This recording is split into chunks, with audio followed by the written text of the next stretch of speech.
here bringing you the Spinnaker Fluess Chronograph in aqua gray on bracelet. If you've Googled this watch and you're watching this, so you probably have, there are lots of reviews, detailed reviews that cover the specs and the general nuances of the watch. So I'm not going to get into any of that. As you can see, it's a Chrono. It has a unidirectional rotating bezel and 150 meter water resistance with everything screwed down. So right into it, the lugs. So as you can see here, and bear with me here as I take it out of its case here, having a bit of an off lighting day.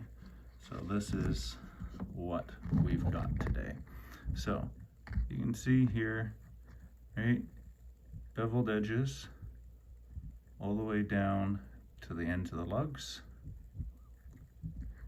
Rather smooth, right? They're not the finest cut, but they're not terrible by any stretch. They kind of blend from the polished section here into the brushed section. It's softly brushed is how I think I would describe it, and it looks good, right? And it works for this watch. Personally, when I put this on the wrist, and I'll show it to you on the wrist in a little bit, I find that I want it to be bombe lugs, akin to the Seamaster or the Speedmaster, and it's not. And if you look at it, that's what I think would have been a more congruent design for this. However, of course, at the price point, and that is a sticking point here, for a $300 watch, this also works. Next, the bezel. All right, it's a glass insert, and in my opinion, I think it looks great. I quite like it, and it's quite striking. That's personal preference, of course, to each their own, but I quite like it. Some have said in other reviews, if you watch them, because there are lots, Spinnaker has sent this all over the place. Some have said the dial is rather cluttered, as a detraction from the watch, and of course there's a lot going on. It's a diver chrono, right, with a pano date to boot.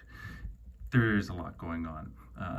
With this said, if you can't see it here, I've had many a chrono, right, just a straight plain chrono, that have been difficult for a variety of different reasons to read. This I have no issues with. It's perfectly easy to read. The pano date doesn't obstruct the legibility of both the time or the chrono tracking. I don't have an issue with it. Again, yes, does it have a cluttered sort of feel to it? Yeah, it's again a diver chrono, but that's to be expected, and I think they've done a good job here of keeping it tidy while keeping it functional. Again, you also have, or not again, but you also have the 10, 2, 4, and 8 Arabic numerals to help you keep track of the time, along with everything else that's going on here. Pano date. Pano dates are great. That's just it. People love pano dates. Pano dates are great. Okay, so it's cool that they've added it here. Let's get it going. 12, 13, 14. And the double switch. And to the 30. There it is. 31, 1. The one thing I would say, and see if we can get a look at it here. It doesn't really work. Again, I'm having a bit of an off lighting day. In person, the date wheels, I don't know how I feel about it. It has the white coloring, has a white plasticky color to it. Overall, the watch has weight to it. It's got heft, right? Has a really nice feel to it. I've had my last, say, my Zin 104 that I had had no weight to it. And it's, as people often say with like titanium watches, it might be a high quality, expensive timepiece, but if it doesn't have weight to it, there's something in the back of many people's minds that associate weight with quality, weight with value or expensiveness. So something to keep in mind here, it has a nice weight to it. It feels hefty, it feels well built. And we'll come back to that in just a little bit here. Bracelet. Bracelet's been nicely made here. Right? Compare this to what you get with a Seiko and don't, right? Yes, pin. This clasp here, nothing too special about it, but strangely enough, open it up, and where are we here? Right here. Dive extension, even though if you move this to the third position, you won't be able to close it. Whatever. Strange that it's there. I don't know how many people use the dive extension, but again, if you're going to use this as a travel watch, for example, maybe you need a dive extension. But again, even, shouldn't close this up. Look at this. Like, this is just, it's heavy duty. It appears to be well built. Okay. And this is a nicely built clasp, right? So again, I've seen a lot worse on a lot more expensive. And it's just very nicely assembled bracelet. Crown. Crown works quite well, right? No issues with the crown. It has a nice pushback on it. Threads nicely on and off. The one thing I'll say is when I manipulate the crown, screwing it on and off, it feels like the threading's quite fine, which is always a little bit worrisome at this price point. But it's been nicely cut and no issues. So something just to keep in the back of your head. Keep in mind that the Chrono plungers are screwed down as well. So if you keep them out, as I have here, you can, and I'm gonna guess here, you can probably kiss your 150 meters water resistance goodbye. Lug ends, right here, actually you can probably see it better here, lines up very well, like doesn't hang over like this. It drops neatly in line with the lugs, right? Helping it fit your wrist quite nicely. The thickness itself, again, has a nice weight and is appropriately thick. You can see here too. Back here, again, screw down. Back here. Let's talk bezel. So you have a coin edge, but it has a nice sound to it. Minimal play and easy enough for me to manipulate with my bare fingers. Now, if I were using a glove, yeah, okay, that's a huge pain because it's not on my wrist. As well, because you have the hand or the crown here, thank you, and the other crowns, the plungers, right? Kind of get in the way here, but again, dive Chrono is what it is. But yeah, bezel works really well. Seen a lot worse in a lot more expensive models or brands. Chrono secondhand, right? When you do the full reset, so stop, reset, lines up perfectly. There had been some, watched some other reviews complain that second hand on the Chrono doesn't line up. Sure, roll the dice on these things, but in this example, zero issue. So let's take a look at it on the wrist. All right, so on the wrist, right? Again, with the terrible lighting today, is what it is, okay? But you can see here, it fits nicely. I haven't sized it.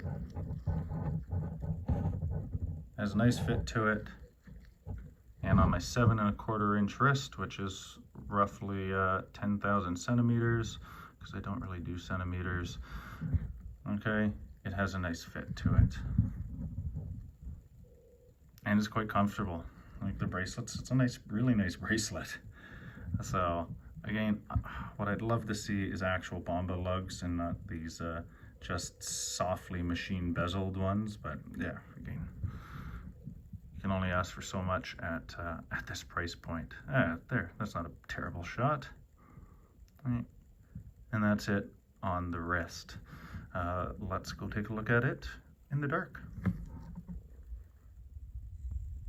And here we are, standing in a dark corner with a watch. That's pretty cool, right? So, Lume looks good. I mean, kind of looks a little bit inconsistent, to be honest, in its application, but not a huge deal. Definitely a ton of Lume applied to the hands, apparently, including that sub-second hand and the Chrono hand. Let's get that running. Luminosity wise, kind of reminds me of old radium, although it isn't fading quite as quickly as old radium tends to. So anywho, again, $300 watch, not too shabby. So that's you, me, and a Spinnaker standing in a dark corner. Okay, I got one last thing that I want to show you that I almost missed. Check this out. So we're going, watch the 3 o'clock sub-register.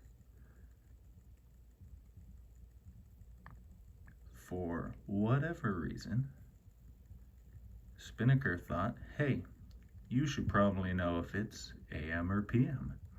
So why not put a 24-hour register and sync it with your hour and minute hand?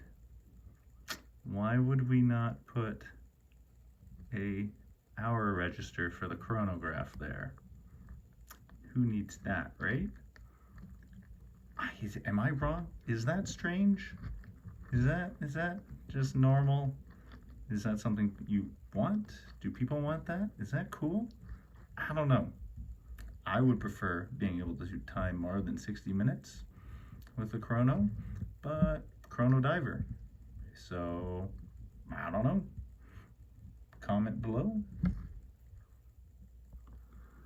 So, comparatively, if I were to compare this to, let's say, watches in the sub 2,500 range price point, the feel, how this feels in my hand, how this feels on the wrist, aesthetically, is well beyond that of a $300 watch. This is a nice, feels and looks like a quality watch on the wrist.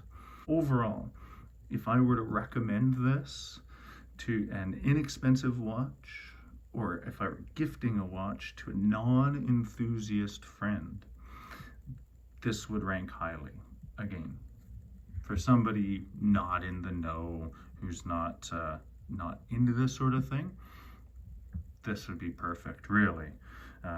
It deports itself highly, in my opinion, and unless you know and care about all the enthusiast nuances, then I'd say it's a great choice for anybody's wrist.